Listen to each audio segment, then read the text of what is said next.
régner en enfer qu'être esclave au paradis, c'est ça? Pourquoi pas? J'ai passé mon existence ici, moi je suis resté collé à l'homme depuis qu'on l'a mis là. J'ai nourri chacune des sensations que l'homme a eu la bonne inspiration d'avoir. J'ai cherché à lui donner ce qu'il voulait. Je ne l'ai jamais jugé. Pourquoi? Parce que je n'ai jamais rejeté l'homme, en dépit de toutes ses imperfections. Parce que moi, j'aime l'homme! Je suis un humaniste. Peut-être même le dernier humaniste. Qui oserait dire le contraire, Kevin, quand j'affirme que le XXe siècle a entièrement été mien? Tout le siècle, Kevin! Tout le siècle! Mien. Je suis en pleine ascension. Mon temps est venu. Notre temps.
Laboratoire de la société, définition séduisante mais un peu vague. Quel est exactement le travail des francs-maçons dans le silence de leur temple? Interdit aux profanes, il n'est pas possible d'assister aux travaux des loges. L'interruption volontaire de grossesse. C'est à la suite de travaux maçonniques que j'ai déposé en 1971 le texte qui est devenu le texte de Madame Veil, le texte du gouvernement, mais qui était moins généreux que le mien. Mais voilà un texte qui a été élaboré par les loges. Une loi qui fit à l'époque l'effet d'une bombe... L'exemple le plus caricatural reste la loi Neuwirth sur la contraception. Lucien Neuwirth n'est pas franc-maçon, mais le texte de la loi est un pur produit de la Grande Loge. Il est vrai que les réflexions qui ont été, les études qui ont été conduites dans les différentes loges maçonniques m'ont apporté le fruit de réflexion que j'ai utilisé dans la façon dont moi-même j'ai mûri ma réflexion personnelle.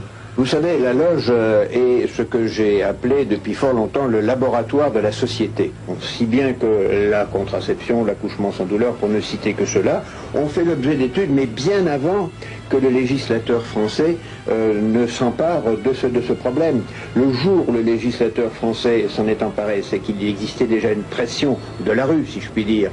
Mais pour nous, le problème était résolu depuis bien des années avant, puisque ce qui était un point sensible pour nos concitoyens avait depuis longtemps trouvé dans notre creuset sa solution.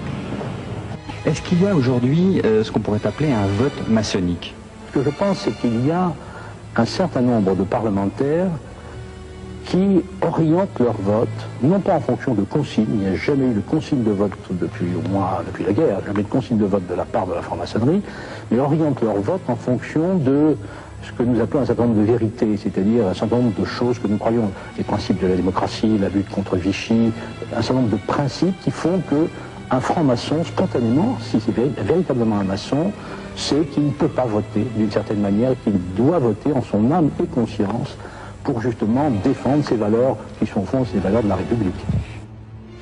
Je suis un humaniste. Peut-être même le dernier humaniste. Mien. Je suis en pleine ascension. Mon temps est venu. Notre temps.